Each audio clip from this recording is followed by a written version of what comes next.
Muchas gracias, señor presidente. Buenos días a todas y a todos. Gracias. Antes que nada, quiero comentar, como lo hicimos la semana pasada, que la función del Estado y la función del SAT es cuidar que todos los ciudadanos contribuyan con el gasto, y esto permite financiar los proyectos para que el pueblo tenga una vida mejor. Siempre hemos hecho nuestro trabajo con apego a la legalidad. Durante todos estos años, todas las auditorías que hemos realizado han sido con apego a la legalidad. Nosotros, como ya lo comentamos, no vemos nombres de personas, no vemos nombres de empresas, únicamente vemos operaciones contables, financieras, que tienen repercusiones fiscales en el pago de los impuestos. Y son los contribuyentes quienes autodeterminan sus cálculos, y son ellos quienes nos dan la información. Entonces nosotros revisamos la información que ellos entregan al SAT. Ahora bien, en esta presentación vamos a hablar sobre los temas de la hacienda pública con Grupo Salinas, y dividimos la información en 3 puntos. Los primeros son los montos pagados por auditorías y resoluciones judiciales durante la administración del presidente Andrés Manuel López Obrador, pero tiene que ver con montos de auditorías y que se autocorrigieron las empresas de Grupo Salinas, y un pago por una resolución judicial. El segundo punto tiene que ver con los adeudos pendientes de pago, que son montos adeudados que vienen ya desde administraciones anteriores, del 2019 para atrás, cuando estaba Calderón y Peña, y de 2019 para adelante, en la administración del señor presidente Andrés Manuel López Obrador. Por último, los argumentos de defensa. La siguiente, por favor. Como ya comenté, los montos que han pagado el grupo en esta administración han sido 4,868 millones de pesos, 2,096 millones de pesos fue resultado de auditorías a diversas empresas que se hicieron, y que dentro de las auditorías ellos pagaron 2,096 millones. Un monto por 2,772 millones que fue por una resolución. La siguiente, por favor. Estos ya son los adeudos totales, son los adeudos pendientes de pago. Del lado izquierdo podemos ver los adeudos por más de 53,000 millones de pesos. Estos adeudos se encuentran en 4 empresas, en 17 juicios, y todos fueron auditorías de 2008 al 2018. Todos estos adeudos se observaron por parte del Servicio de Administración Tributaria por un monto de 38,000 millones de pesos. Pero al día de hoy, con la actualización por la inflación y por los recargos, asciende a un monto de 53,000 millones. Durante la administración del presidente Andrés Manuel López Obrador, el SAT ha emitido créditos fiscales por 10,000 millones de pesos, teniendo un adeudo de 63,000 millones de pesos. Eso es lo que tenemos al día de hoy.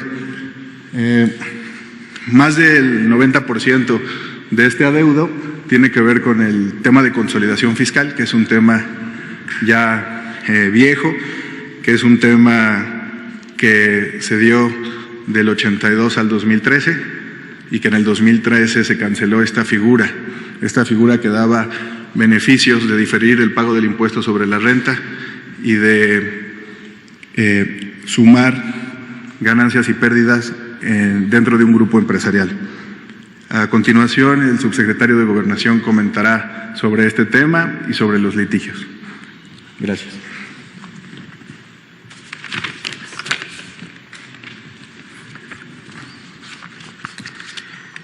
Gracias, muy buenos días. Con su permiso, señor presidente. Primeramente, explicaré en qué consiste la consolidación fiscal, que es el principal tema de las auditorías que tienen que ver con los adeudos de este grupo. La consolidación fiscal, si recuerdan, otorgaba a los contribuyentes 2 beneficios. El primero, otorgaba la posibilidad de sumar las ganancias y las pérdidas de un solo grupo y con ella tener un mismo resultado. El segundo permitía diferir o aplazar el pago del impuesto sobre la renta. Por ejemplo, y lo podemos ver ahí en la lámina, si una empresa tenía una utilidad de 10 pesos y otra de este mismo grupo empresarial una pérdida de 5, la consolidación fiscal permitía pagar únicamente impuestos sobre la renta sobre 5 pesos y no sobre los 10 pesos, es decir, solamente sobre la diferencia.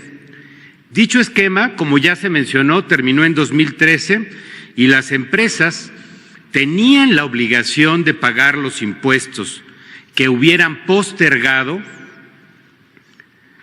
y de los que se beneficiaron en el pasado. La consolidación fiscal fue una figura de diferimiento de impuestos, no de condonación o cancelación de estos. Siguiente, por favor. Como ya se mencionó, derivado de las auditorías de 2008 a 2013, se concluyó que 2 empresas de este grupo empresarial adeudaban cerca de 33,000 millones de pesos, los cuales actualmente se disputan en 7 juicios. Estas empresas, usando su estructura legal y corporativa, han impugnado y retrasado la emisión de una sentencia definitiva que las obligará al pago de sus impuestos. Solo por citar un ejemplo, en uno de los juicios, desde marzo de 2014, la empresa tenía la obligación de pagar sus impuestos y en noviembre del 2015 el SAT revisó este tema, pero no estando de acuerdo con esta determinación, la empresa se inconformó y posteriormente promovió un juicio de nulidad que 5 años después, es decir, en octubre de 2020, reconoció la validez de este cobro que hacía el SAT. Pero también vemos cuánto tiempo se tarda en resolver cada instancia judicial. Posteriormente, la empresa interpuso un juicio de amparo, el cual el tribunal colegiado intentó resolver en el 2021, pero la empresa lo impidió porque solicitó a la Suprema Corte ejercer su facultad excepcional de atracción, con lo cual se suspendió temporalmente la resolución del asunto. También es sabido que desde diciembre de 2022 el ministro Luis María Aguilar Morales hizo suya la petición de la empresa de que atrajeran el asunto, y en esta etapa el expediente estuvo guardado o esperando 8 meses solo para resolver si la Corte tenía o no interés en conocer el fondo del asunto. Y mediante una votación que también es pública, en la que solo el ministro Aguilar apoyó su proyecto, los ministros de la segunda sala determinaron que ya había sido debatido en numerosos precedentes judiciales este caso y lo devolvieron al tribunal colegiado, quien esperamos en breve deberá resolver el fondo del asunto.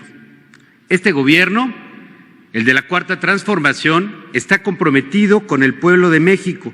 Por eso el pago proporcional y equitativo de contribuciones, como establece la Constitución, es fundamental para el bienestar de todas y de todos, porque de ahí se pagan los programas de bienestar, las inversiones de los proyectos, la educación, la salud, de la que disfrutan todas y todos los habitantes y en particular las niñas y niños de nuestro país.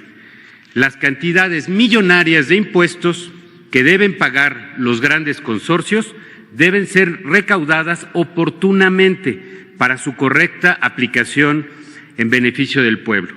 Y también, como ya lo anunció el señor presidente, mencionar que la información que se ha abordado aquí, así como la información relevante que constata, demuestra o acredita lo expuesto, se subirá al portal del Gobierno Federal, del Gobierno de México, y donde se documentará lo que aquí se ha vertido. Es cuanto. Muchas gracias.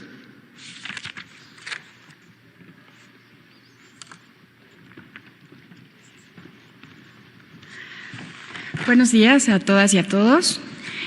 Por lo que respecta a la Procuraduría Fiscal de la Federación y en el ámbito de las atribuciones legales y técnicas que tiene esta instancia de la Secretaría de Hacienda y Crédito Público en el ámbito legal, a continuación les vamos a mencionar de manera general algunos de los argumentos de defensa que este grupo empresarial ha utilizado en sus estrategias legales y que han sido llevados a juicios.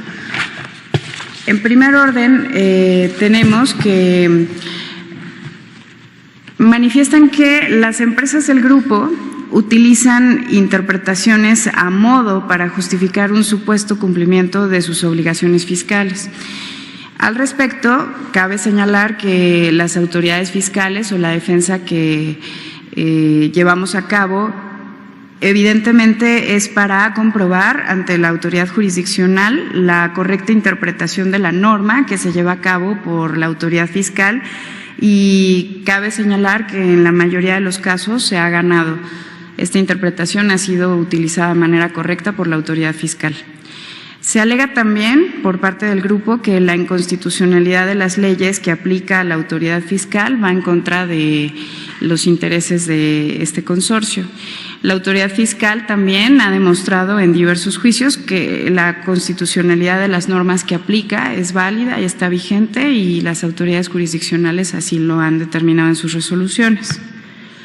También argumentan que las autoridades fiscales cometen errores en sus auditorías y revisiones, los llamados errores de forma, y la autoridad ha defendido la legalidad de sus actos y sus procedimientos y en algunos de los casos en que se han detectado situaciones de forma que hay que corregir, la autoridad fiscal lo ha llevado a cabo, subsistiendo los actos y pudiendo reponer los procedimientos adecuadamente. Esto no ha evitado que se pueda mantener la validez de los cobros o las solicitudes por parte de la autoridad. También argumentan el desconocimiento de los actos de autoridad, obviamente aquellos que no les son favorables, con la finalidad de obtener resoluciones que no son procedentes y paralizar a las autoridades administrativas a través de resoluciones judiciales, podríamos mencionar suspensiones que les pueden generar indirectamente además perjuicios a la sociedad por la dilación en la aplicación de los actos de autoridad. La autoridad fiscal ha aportado pruebas y demostrado en cada uno de los juicios que han intentado estas tácticas que las notificaciones, los plazos y los cobros que ha realizado la autoridad fiscal se han realizado en tiempo y en forma. También tenemos que en los procedimientos y controversias que promueven, interponen recursos o medios de prueba que resultan en muchos casos innecesarios con la finalidad de retrasar la resolución de los asuntos. Las autoridades fiscales han acudido a todas las instancias judiciales para contestar cada una de las demandas y cada uno de los recursos que interponen, y en estos casos se ha sido muy enfático por parte de la defensa de la autoridad fiscal que se está en presencia de estrategias para retrasar las resoluciones de los juicios y el cumplimiento de las obligaciones fiscales. Es cuanto, señor presidente. Muchas gracias.